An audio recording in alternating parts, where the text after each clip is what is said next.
Hello বন্ধুরা, আসসালামু আলাইকুম। আপনারা দেখতে পাচ্ছেন অনেক সুন্দর একটা মসজিদ।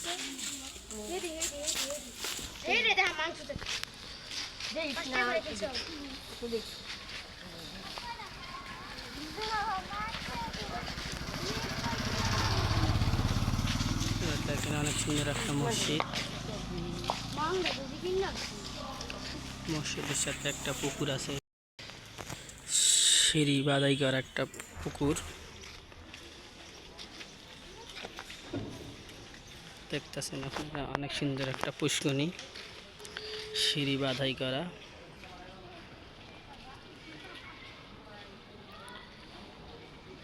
আপনাদেরকে অনেক সুন্দর সুন্দর জায়গা দেখানোর চেষ্টা করি আমি।